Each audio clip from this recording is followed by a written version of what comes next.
The diner smelled like burnt coffee and decades of grease that no amount of bleach could ever truly erase. I wiped down the same sticky table for the third time, my lower back screaming in protest. 14 hours into a double shift, and my feet had gone numb somewhere around hour 9.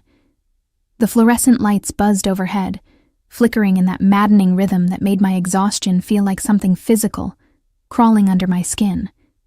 "Table 6 needs ketchup," Denise barked from behind the counter, not bothering to look up from her phone. I nodded, even though she couldn't see me, and grabbed the bottle from the station. My reflection caught in the grimy window, hair pulled back in a messy bun, uniform stained with what I hoped was just marinara sauce, dark circles under my eyes that no amount of concealer could hide anymore. 23 years old, and I looked like I'd lived twice that. The night rain had started again, drumming against the windows and sheets. It was nearly midnight on a Tuesday, and the diner was mercifully empty, except for 2 truck drivers nursing coffee in the corner booth and an old woman who came in every night at 11:30 to order the same slice of apple pie. I delivered the ketchup, forced a smile that felt like it might crack my face, and retreated to the kitchen doorway. Through the window, I watched the rain create rivers in the parking lot, the neon sign reflecting pink and blue in the puddles. Somewhere out there was a life I used to imagine for myself. College, maybe. Or at least a job where I didn't smell like French fry oil at the end of every shift. But life had other plans. It usually did. The bell above the door chimed, and I straightened automatically, reaching for my order pad. But the man who stepped inside made me freeze. He didn't belong here. That was my first thought. Immediate and visceral. Everything about him was wrong for this place. The way he moved, unhurried but purposeful, like he owned not just the diner, but the entire block, the street, maybe the whole damn city. Water dripped from his charcoal suit jacket, and even wet. I could tell it cost more than I made in 6 months. His white shirt was unbuttoned at the collar, no tie, but somehow that made him look more dangerous rather than casual. Dark hair, slightly longer than conventional, was pushed back from his face, and even from across the room, I could see the sharp line of his jaw, the kind of face that belonged on magazine covers or wanted posters. He wasn't alone.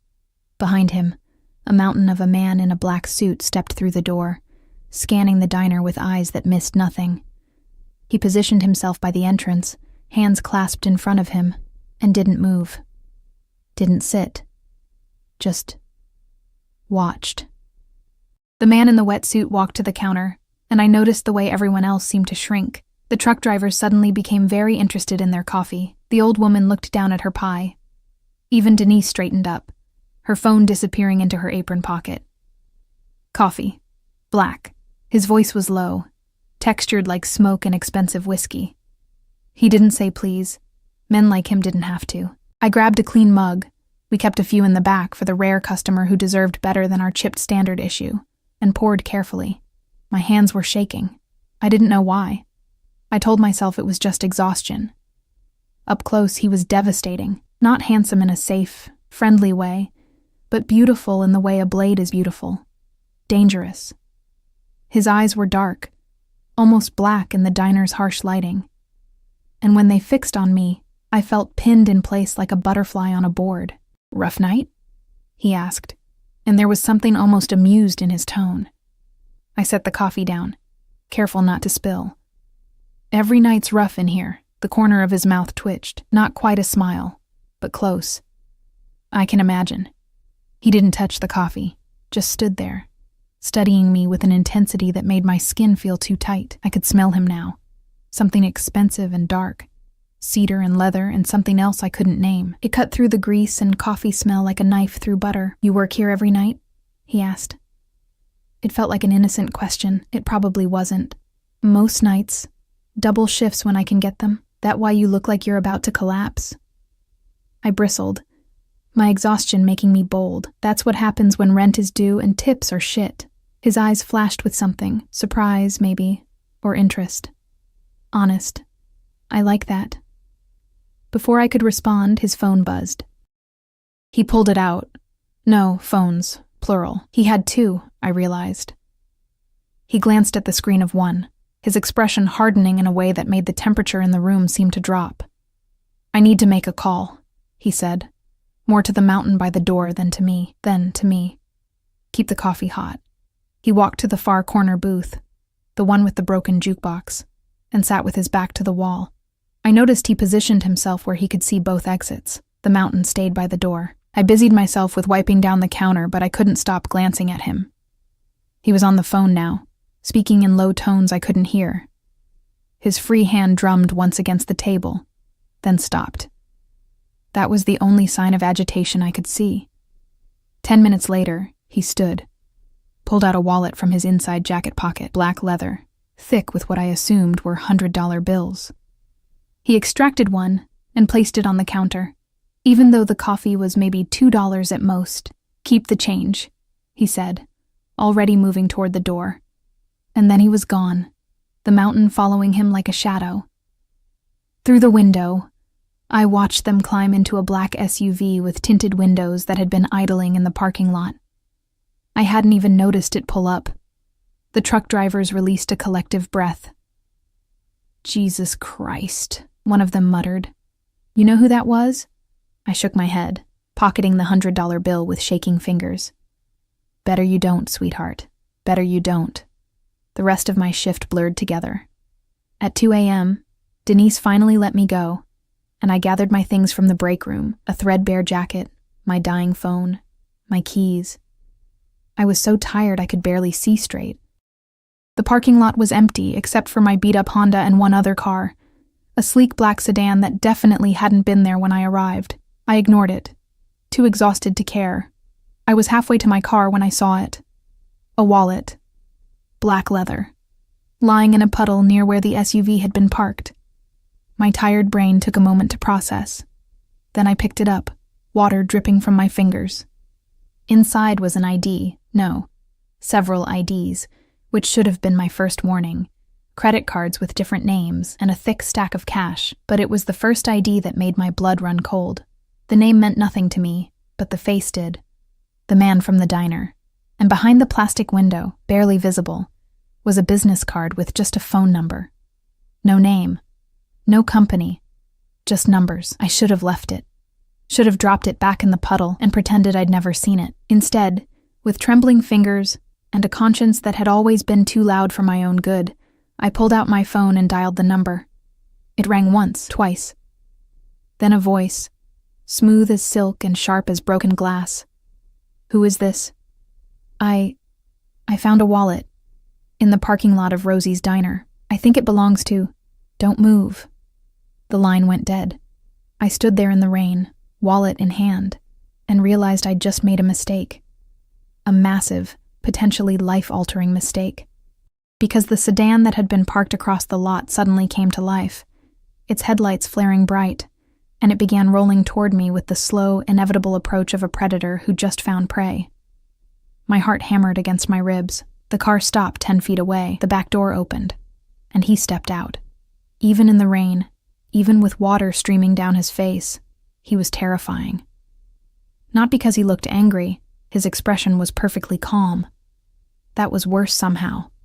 Like I was a problem he'd already calculated how to solve. "You called," he said, and it wasn't a question. "I found your wallet. I just wanted to return it." My voice came out smaller than I intended. "I work here. I saw you earlier, and you thought you'd do a good deed." He took a step closer. I took a step back. Honest to a fault. That's dangerous, you know. I was just trying to help. Help. He repeated the word like it was foreign to him. "When did you find it?" "Just now, after my shift. It was in the parking lot where your car was." He studied me for a long moment, rain plastering my hair to my face, my uniform soaked through. I must have looked pathetic. I felt pathetic. Then he held out his hand, the wallet. I gave it to him, and our fingers brushed. His were warm despite the rain. Mine were freezing. He opened the wallet, checked the contents with quick efficiency, then looked back at me. Nothing missing. I didn't. "No," he said softly. "You wouldn't. Most people would have kept the cash at least, but not you." There was something in his voice I couldn't identify. Curiosity, maybe, or calculation. "What's your name?" he asked. I hesitated. Giving my name felt like giving him power, but refusing felt more dangerous. Emma Pierce, Emma. He said it slowly, like he was tasting it. You live around here? Every instinct screamed not to answer. Why? Because it's 2 a.m. You're soaked to the bone and you look like you're about to fall over. Where's your car? I pointed weakly at the Honda, with its dented bumper and rust spots. His jaw tightened almost imperceptibly. That thing runs? Most days. Not tonight, it won't. He gestured to the sedan. Get in. I'm not getting in a car with a stranger. I'm not a stranger. You just returned my wallet. That makes us acquainted. His eyes held mine. And I don't leave debts unpaid. You did me a favor. Now I do you one. I give you a ride home. I'm fine. Really. It's not a request, Emma. The way he said my name made something low in my stomach tighten with fear, and something else I didn't want to examine. This was dangerous. He was dangerous. Every cell in my body knew it, but I was so tired, and the rain was so cold, and something in his voice made it clear that refusing would create more problems than accepting. Just a ride, I heard myself say. That's all. His smile was sharp enough to cut. Of course. Just a ride. He opened the back door of the sedan wider, waited. I climbed in, the leather interior warm and smelling like money and danger. He slid in beside me, close enough that I could feel the heat radiating from his body. The mountain from the diner was in the driver's seat. He didn't turn around, didn't acknowledge me. Just started the engine. Address, the man beside me said. I gave it. The driver pulled out of the lot smoothly, professionally. Silence filled the car, thick and suffocating. I pressed myself against the door, trying to maintain distance, trying not to think about how small the back seat suddenly felt. You always work double shifts? He asked, his voice cutting through the quiet. When I can. Saving for something? Living, surviving, existing. The exhaustion was making me honest again, dangerously honest. Take your pick. No family? Not anymore. Something flickered across his face, understanding, maybe, or recognition. I know what that's like. We pulled up to my apartment building, a crumbling complex in the worst part of town, where the streetlights were always broken and the front door didn't lock properly. I felt his gaze taking it all in, cataloging every detail. This is where you live? Shame burned hot in my chest. Not all of us can afford the penthouse. No, he said quietly. I suppose not. The driver got out, opened my door. I climbed out quickly, desperate to escape the confined space, the intensity of his presence. But he got out too, stood in front of me in the rain. Thank you for returning my wallet, Emma Pierce. You're welcome. He reached into his jacket, pulled out a card. Different from the one with just the number. This one had a name, Marcus Cole, and a business address I didn't recognize. If you ever need anything, he said, pressing it into my palm. Call. I won't need anything from you. His smile was sad, almost pitying. Everyone needs something eventually, and when you do, I pay my debts. Then he was back in the car, and they were pulling away, taillights disappearing into the rainy night. I stood there, card in hand, water dripping from my hair, and wondered what the hell had just happened. Inside my apartment, a studio barely big enough for my mattress on the floor and a hot plate. I peeled off my wet clothes and stood shaking in the dark. The card sat on my makeshift counter, white against the peeling laminate. Marcus Cole. I didn't know that name, but something told me I would. Something told me that returning that wallet had changed everything. I just didn't know yet whether I'd saved myself or damned myself. The rain continued to fall outside, and in the distance, sirens wailed their familiar song. I lay down on my mattress, pulled my threadbare blanket up to my chin, and tried not to think about dark eyes and dangerous smiles, tried not to wonder why a man who could have anything would bother with someone like me, tried not to acknowledge the horrible, terrifying truth that was already taking root in my chest. I wanted to see him again. I didn't sleep that night. Every time I closed my eyes, I saw him, Marcus Cole, with his predator's grace, and eyes that seemed to see straight through every defense I'd ever built. The card stayed on the counter, a small rectangle of expensive cardstock that felt like it was radiating heat in my tiny apartment. By the time dawn broke, gray and unwelcoming through my single window, I'd almost convinced myself it had been a dream. A hallucination brought on by exhaustion and too many double shifts. Then I saw the card again, and I knew it was real. I dragged myself to the diner for another shift, my body protesting every movement. Denise barely looked up when I arrived, just jerked her thumb toward my section. The morning rush was sparse, a few construction workers, some insomniacs nursing hangovers, the usual scattered souls who populated the space between night and day. I was refilling coffee for a regular when I felt it. That prickle on the back of my neck that meant someone was watching me. Through the window, parked directly across the street where I couldn't possibly miss it, was the black sedan from last night. The same one. I was sure of it. My hand trembled, coffee sloshing dangerously close to the rim of the cup. "You all right, sweetheart?" the regular asked, concerned. "Fine," I lied, setting down the pot with shaking hands. "Just tired." The sedan stayed there all morning. Through the breakfast rush, through the mid-morning lull, through my 15-minute break that I spent in the bathroom staring at my reflection and trying to calm my racing heart, he was having me watched. Why? Because I'd returned his wallet? That made no sense. Unless the wallet hadn't been lost at all. The realization hit me like ice water. A test. It had been a test, and I'd either passed or failed spectacularly. I just didn't know which yet. At noon, the sedan pulled away. I should have felt relieved. Instead, I felt strangely abandoned, which was insane. I didn't want his attention. I didn't want anything to do with Marcus Cole or his dangerous eyes, or the way he'd looked at me like I was a puzzle he intended to solve. My shift ended at 3. I gathered my things from the break room. Tips had been decent today, enough to cover groceries at least, and stepped out into the afternoon sun. The sedan was back. This time the rear window rolled down, and I saw him. Marcus Cole, looking somehow even more devastating in daylight, wearing a different suit, navy this time, perfectly tailored, and an expression I couldn't read. "Get in, Emma." It wasn't a request. Again. "I'm not. You are." He opened the door from inside. "We need to talk." Every rational part of my brain screamed to run, to go back inside the diner, to call. Who? The police? And say what? That a man who'd done nothing but give me a ride home was now offering another? But there was steel in his voice, and something in his eyes that said running would be pointless. If Marcus Cole wanted to talk to me, we were going to talk.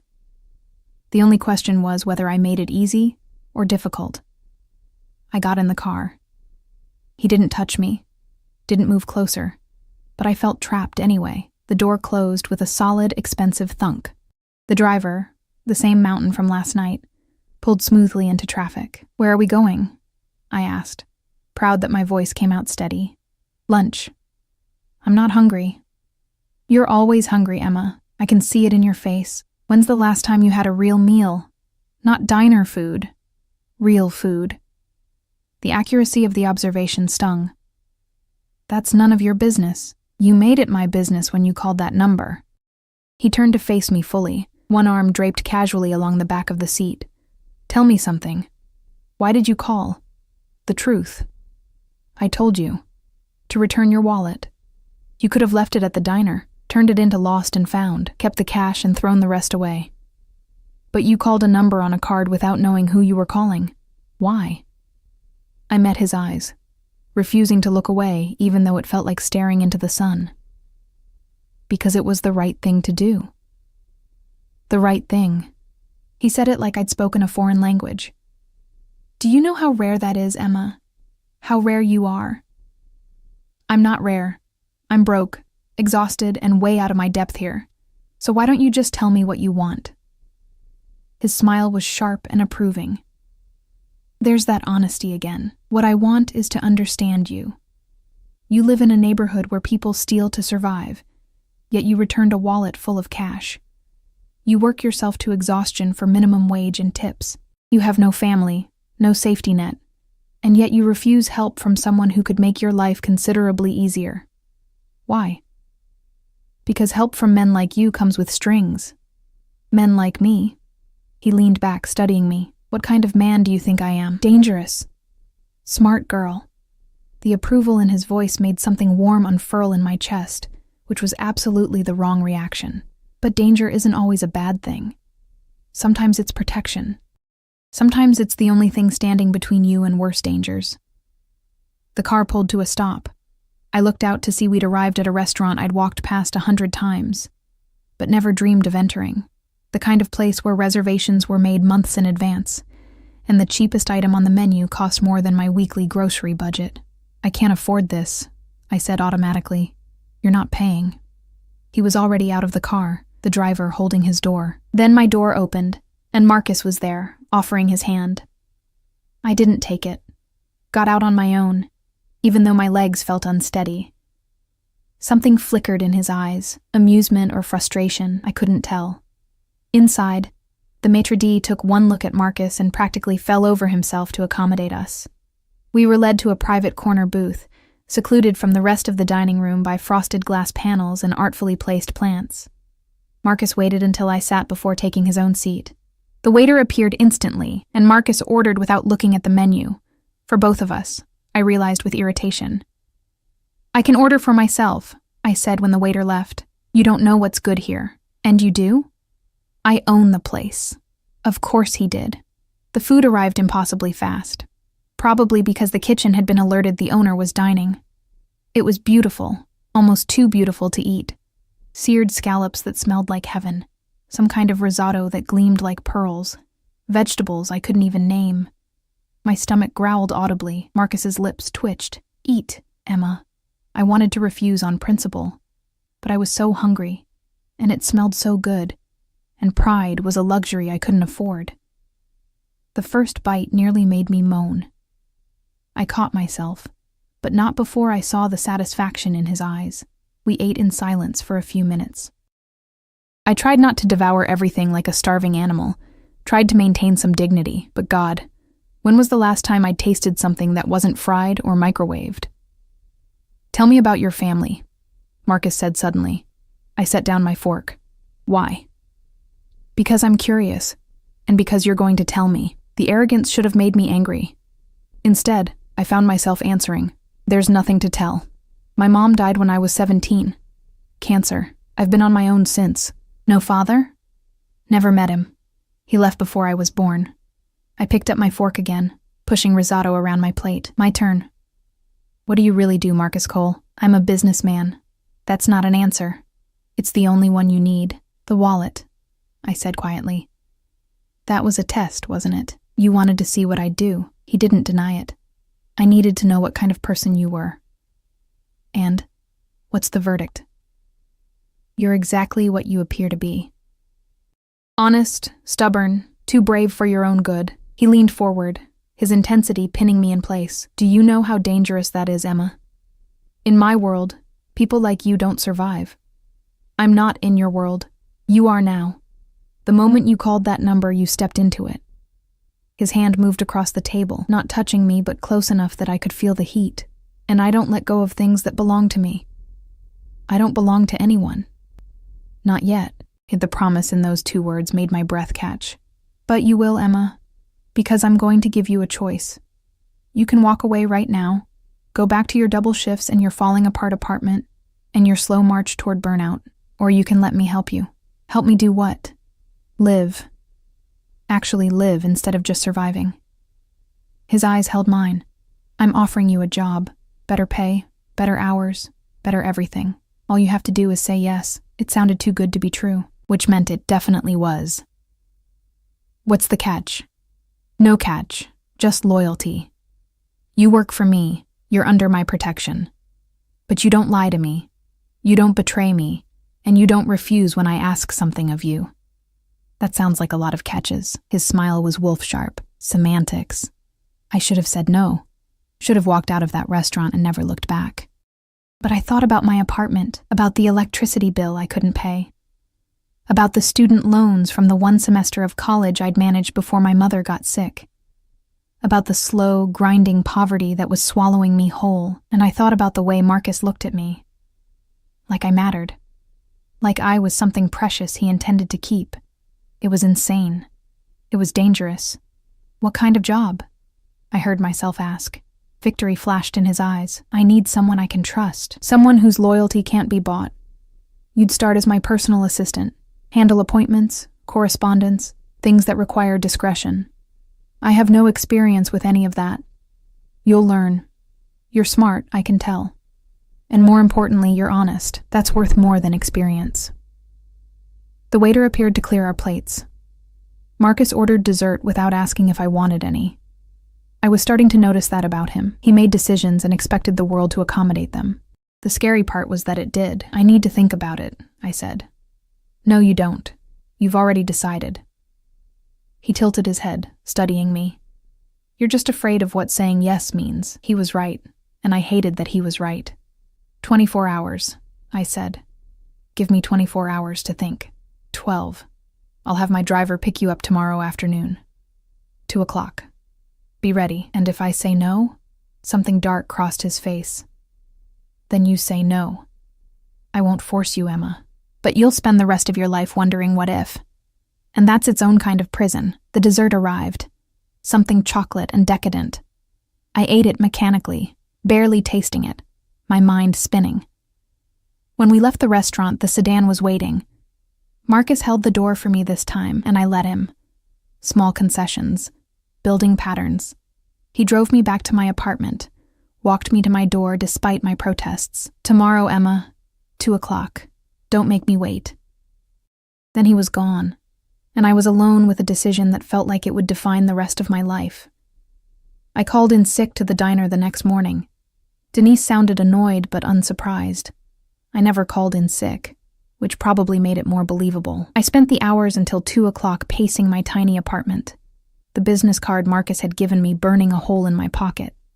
Every rational thought said to run, to not be there when that sedan pulled up, to disappear into the anonymity of the city and pray that Marcus Cole would forget about the broke waitress who'd returned his wallet. But I thought about the electricity bill, about the leak in my ceiling that my landlord refused to fix, about the gnawing, constant hunger that came from rationing meals to make my paycheck stretch. And I thought about the way Marcus had looked at me, like I was valuable, like I mattered. At exactly 2 o'clock, the black sedan pulled up outside my building.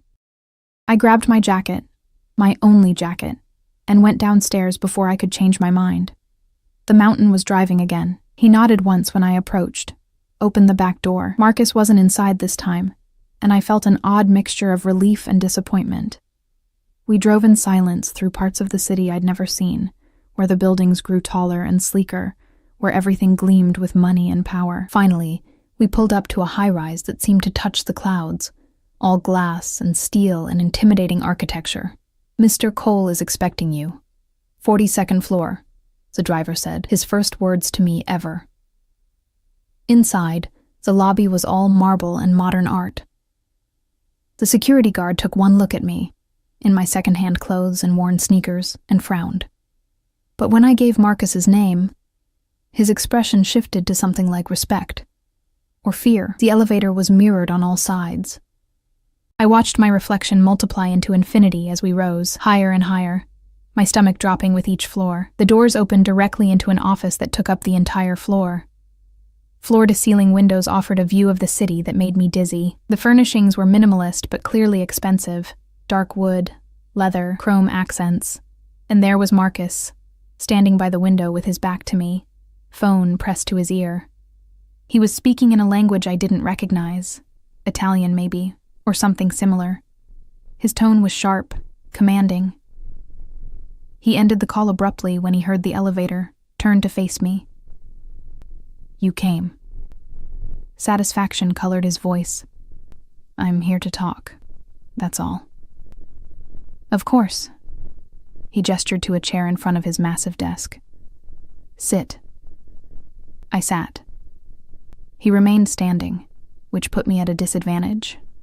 I suspected that was intentional. Have you made your decision? He asked. I have questions first. Ask. What exactly would I be doing? And don't give me vague answers about being your assistant. Specifics. He smiled, like he approved of my directness. You'd manage my schedule, handle correspondence, attend meetings with me, screen calls. Some travel would be required. You'd have access to sensitive information, which means absolute discretion is non-negotiable. And the pay? He named a figure that made my heart stop. It was more than I made in 6 months at the diner. For a moment, I couldn't breathe. That's too much. That's what loyalty costs, Emma. What I demand in return is worth every penny. He moved around the desk, perching on the edge closest to me. You'd start immediately. Today, if you accept, I'll have an apartment arranged for you. Something appropriate, in a safe neighborhood. I have an apartment. That's not an apartment. That's a box with a door that doesn't lock properly in a building that should be condemned. His voice hardened. You work for me. You live somewhere I don't have to worry about your safety every moment of every day. Why do you care about my safety? He leaned forward, close enough that I could smell that intoxicating scent again. Cedar and danger. Because you're mine now, Emma, and I protect what's mine. The possessiveness in his voice should have terrified me. Instead, it sent heat curling through my veins.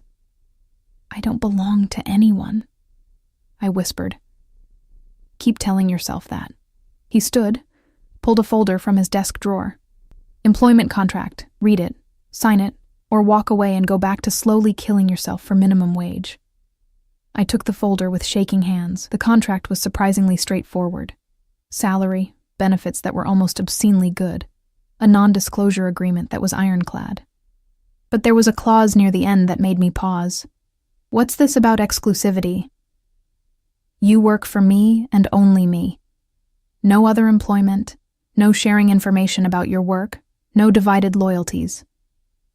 This sounds less like a job and more like ownership. Semantics again. His eyes glittered.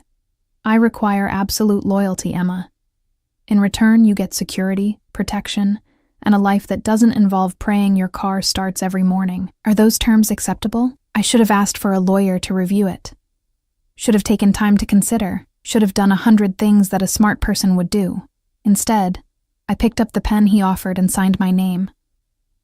The smile that crossed his face was triumphant and predatory all at once. Smart girl. He took the contract, countersigned it, then pressed a button on his desk phone. Send her in. A woman entered moments later, tall, elegant, perfectly put together in a designer suit. She looked at me with barely concealed assessment. This is Catherine. She'll help you get situated. New wardrobe, apartment viewing, all the logistics. Marcus turned to me. You start tomorrow morning, 8 a.m. sharp. Don't be late. Tomorrow? But I haven't even... Quit your job at the diner. Consider it done. I'll have someone handle it. He was already moving back to his desk, dismissing me. Catherine will take care of everything else.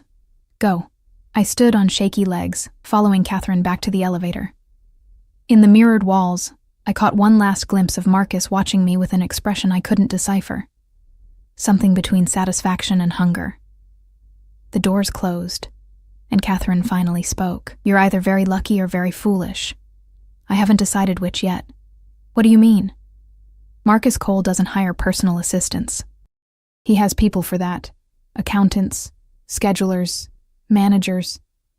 When he says he needs someone he can trust, what he means is he needs someone close. Close enough to see things others don't. Close enough to be... She paused, choosing her words carefully. Important. Important how? She smiled, but it didn't reach her eyes. That's for you to figure out. But word of advice? Don't fall in love with him. Women who love Marcus Cole don't end up happy. Before I could respond, the elevator opened onto a different floor. Catherine led me through a series of hallways to what looked like a luxury boutique that had been built inside the office building. We'll start with the basics: business attire, casual wear, evening wear, shoes, accessories, everything. Mr. Cole expects a certain standard. The next 3 hours were a blur of fabric and fitting rooms. Catherine had an eye for what worked, and I watched my reflection transform from broke waitress to someone who might actually belong in Marcus's world. The clothes were beautiful, expensive, nothing like anything I'd ever owned. The apartment viewings are tomorrow, Catherine said as we finished.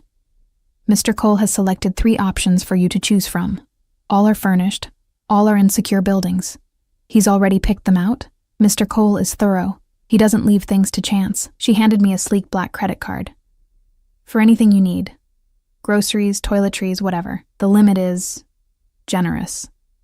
I stared at the card like it might bite me. This is too much. Get used to it.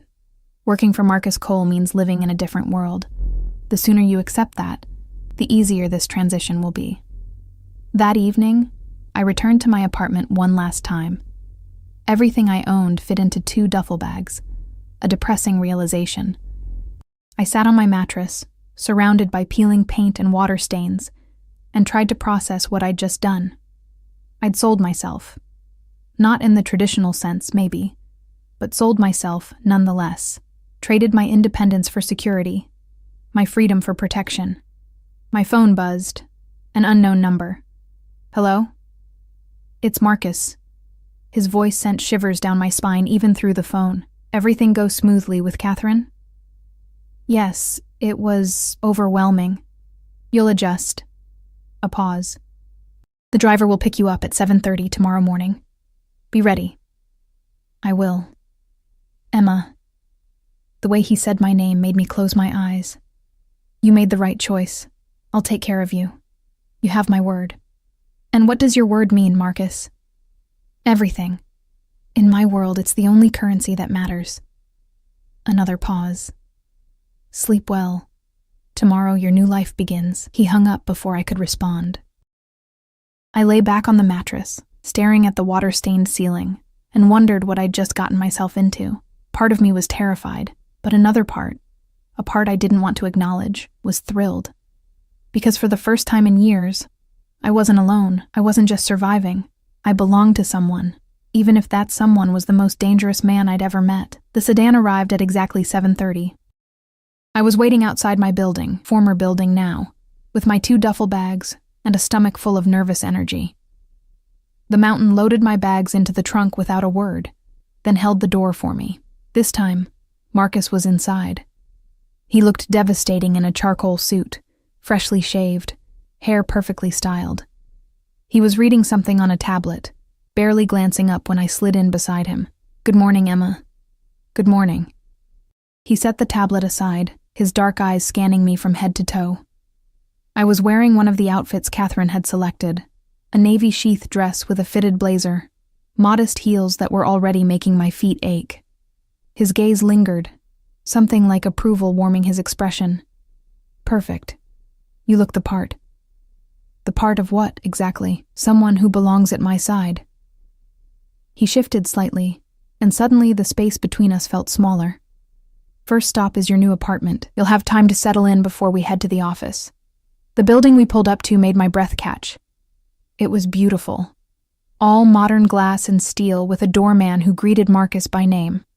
We rode the elevator to the 15th floor, and when Marcus unlocked the door to Unit 1507, I stepped into a space that felt like a dream. Floor-to-ceiling windows flooded the open-concept living area with light. The kitchen had gleaming appliances I didn't know how to use. The furniture was contemporary and comfortable. There was actual art on the walls. The bedroom is through there, Marcus said, gesturing. Bathroom has a soaking tub. Building has a gym, pool, 24-hour security. I walked to the window, looking out at the city below. From up here, everything looked clean and orderly, beautiful. Nothing like the view from my old place. This is too much, I whispered. It's necessary. He came to stand beside me, close enough that our shoulders nearly touched. I need you rested, focused, safe. Can't have that if you're living in squalor. It wasn't squalor, Emma. He turned to face me fully. I've seen where you lived. Broken locks, mold in the corners, neighbors who deal drugs in the hallway. That's not living. That's barely surviving. The accuracy stung because it was true. I managed. You shouldn't have had to. His hand came up, and for a moment I thought he might touch my face. Instead, he dropped it. Get settled. We leave for the office in an hour. He left me alone in the apartment, and I spent the next 50 minutes wandering from room to room, touching surfaces I was afraid to mark with fingerprints, opening cabinets stocked with dishes and glasses I hadn't bought. Everything was perfect. Ready. Like someone had designed a life for me and I just had to step into it. The bedroom closet was already full of clothes. the ones from yesterday plus more I hadn't even seen. In the bathroom, expensive toiletries lined the counter. There was even a robe hanging on the back of the door, plush and white, and softer than anything I'd ever owned. I caught my reflection in the bathroom mirror. Same face, same body, but somehow I looked different, like I was playing dress-up in someone else's life. Marcus's knock came at exactly 8:30. The office was chaos when we arrived. People moved with purpose through the sleek hallways. Everyone dressed in expensive suits, everyone looking important. They all straightened when they saw Marcus, offering respectful nods that he returned with barely a glance. His office, our office now, I supposed, was just as I remembered. He guided me to a smaller desk positioned near the window, already set up with a computer, phone, organized supplies. "This is yours," he said. "I'll start you simple. Answer the phone, take messages, manage my calendar. Catherine will check in throughout the day to help with anything you need. That's it. For now. I need you to learn how things work before I trust you with more." He moved to his own desk, began sorting through papers. "And Emma, everyone here knows you work directly for me. That means they'll either try to befriend you for access or avoid you out of fear. Trust no one completely. Not even you?" His smile was sharp. "Especially not me." The morning passed in a blur of phone calls and scheduling. I learned quickly that Marcus's world operated on a level of precision I'd never experienced. Every meeting had a purpose. Every minute was accounted for. People spoke in code. Names I didn't recognize, deals I didn't understand, references to things that sounded important, but meant nothing to me. Catherine appeared around 11, impeccable as always. "How's she doing?" she asked Marcus, like I wasn't sitting right there. "Better than expected." He didn't look up from his laptop. "Take her to lunch. Explain the landscape." We went to a cafe 2 blocks away, the kind where a sandwich cost $20 and came on artisan bread with ingredients I couldn't pronounce. "So," Catherine said once we'd ordered. "Questions?" "About 1,000. Start with the most important one." I took a breath. "What exactly does Marcus do? And don't say businessman. I need the truth." She studied me for a long moment, then sighed. "He imports and exports goods, manages investments, owns properties throughout the city, all legitimate, all legal. But some of his clients and associates operate in gray areas. He's connected to people most folks wouldn't want to be connected to. Powerful people. Dangerous people." She leaned forward. "Marcus himself? He's legitimate now. Built his empire carefully, legally. But he came from nothing, Emma, and men who climb that far that fast don't do it by playing nice." "You're saying he's dangerous. I'm saying he's protected. There's a difference. He has friends in very high and very low places. Cross him and you'll regret it. But earn his loyalty?" She smiled. "There's no safer place in this city than under Marcus Cole's protection." "And what does he want from me? Really? Honestly? I don't know. Marcus doesn't explain himself to anyone. But he's never done this before. Never brought someone in so quickly. Never set someone up so thoroughly. Whatever his reasons, you matter to him. I just can't figure out why. Neither could I." Back at the office, the afternoon brought meetings. I sat in on them, taking notes I barely understood, watching Marcus operate. He was commanding, decisive, comfortable with power in a way that seemed innate. People deferred to him automatically, even men twice his age with 3-piece suits and Ivy League degrees, and he was protective of me in subtle ways. When one associate's gaze lingered too long, Marcus shifted slightly, blocking me from view. When someone asked who I was, his answer was simple. "Mine. That's all you need to know." The possessiveness should have bothered me. Instead, it made me feel safe. We worked until nearly 8. When Marcus finally stood, stretching slightly, I realized I was exhausted. "Come on," he said. "I'll take you to dinner. I should go home, get settled properly. You'll settle after you eat." He was already grabbing his jacket, clearly not accepting refusal. "There's someone I want you to meet." The restaurant was different from the one before. Smaller, more intimate, tucked away on a side street, Italian, based on the smells wafting from the kitchen. The owner greeted Marcus with a familiarity that spoke of years of patronage. We were led to a private room in the back, And waiting there was a man who made even Marcus look soft by comparison.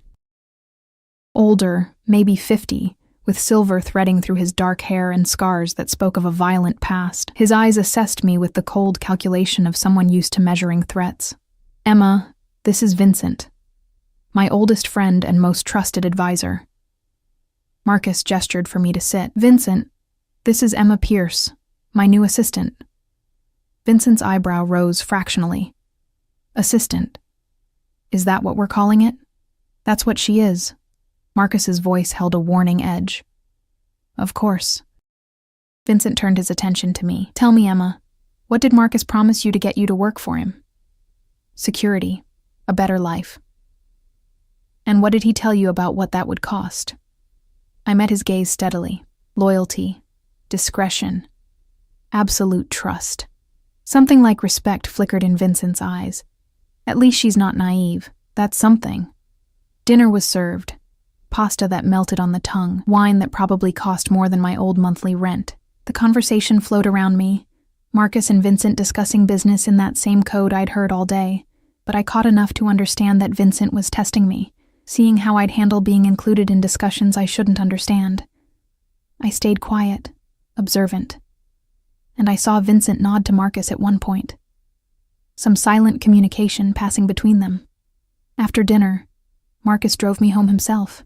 The mountain wasn't with us for once, and the intimacy of being alone in the car with him made my pulse race. "Vincent likes you," Marcus said as we pulled up to my building. "How can you tell? He didn't threaten you. That's practically a warm welcome from him." He turned off the engine, shifted to face me. "He's right, though. You're not naive. You know there's more to this than a simple job. I know you're not a simple businessman." "No, I'm not." His hand reached out, tucking a strand of hair behind my ear. The touch was gentle, but possessive. "But everything I've told you is true. You work for me, you're protected, you're loyal to me, I take care of you. That's the deal. And if I want more than that, want to understand what I'm really part of?" His smile was dangerous. "Then you'll learn. In time. When I'm ready to show you." His thumb brushed my cheekbone. "But know this, Emma. Once you see that world, you can't unsee it. You can't go back to being innocent. Maybe I don't want to be innocent anymore." The heat that flared in his eyes made my breath catch. For a moment, I thought he might kiss me. Instead, he pulled back, that control reasserting itself. "Go inside. Get some rest. Tomorrow we have an event to attend, something more formal.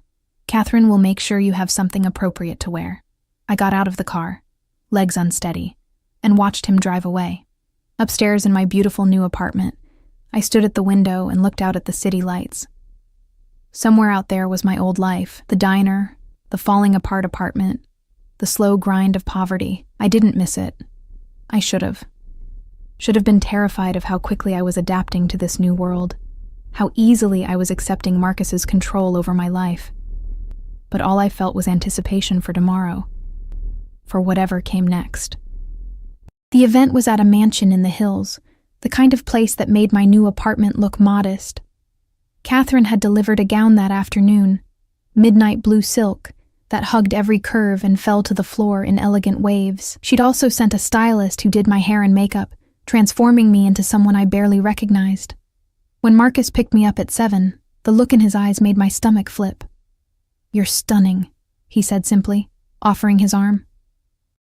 I took it, feeling the solid warmth of him through his tuxedo. "What is this event exactly?" "Charity gala. Very boring, very necessary. You'll smile, stay close to me, and let me handle the conversation." He guided me to the car where Vincent was waiting in the driver's seat. Even he was in a tux, looking slightly uncomfortable, but no less dangerous. The mansion was lit up like a palace, music and laughter spilling from the open doors. Marcus kept his hand on the small of my back as we entered, and I felt every eye in the room turn toward us. "They're staring," I whispered. "They're curious. I never bring anyone to these things." His hand pressed slightly firmer against my back. "Let them wonder." We circulated through the crowd, Marcus introducing me as his associate to people whose names I recognized from news articles and Forbes lists. I smiled, shook hands, said very little. But I watched everything, the way people deferred to Marcus, the carefully neutral expressions when they looked at me, the whispered conversations that stopped when we approached. I was beginning to understand the power he wielded. Not just money, though he clearly had plenty of that, but influence, fear, respect. We were near the bar when I felt it. That prickle of awareness that meant someone was watching. I turned and found myself looking at a woman across the room. She was beautiful in a sharp, expensive way. Blonde hair perfectly styled, red dress cut to show acres of pale skin. But it was the hatred in her eyes when she looked at me that made me step closer to Marcus. He noticed immediately, followed my gaze. His expression hardened. "Who is that?" I asked quietly. "No one who matters." But his hand had moved from my back to my waist, pulling me against his side in a possessive gesture that was unmistakable. "Stay close to me."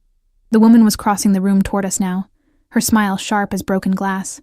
"Marcus," she purred, "how lovely to see you. And with a date, no less. That's certainly new." "Vanessa." His tone was arctic. "Enjoying the party?" I was. Her eyes raked over me with open disdain. "Until I saw you'd brought your latest, what did you call her? Assistant?" "Emma works for me, yes. Is that what you're telling people?" She laughed, cruel and mocking. "How long do you think she'll last? A month? 2?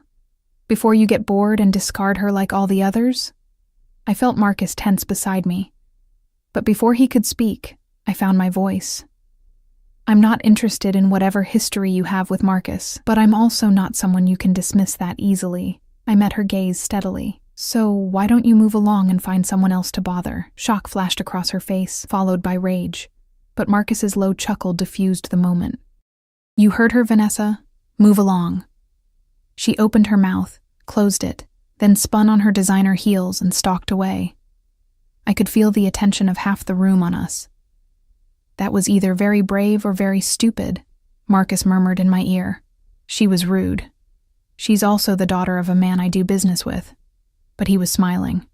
"Still, watching you put her in her place was worth whatever headache this causes." We stayed another hour before Marcus decided we'd made enough of an appearance.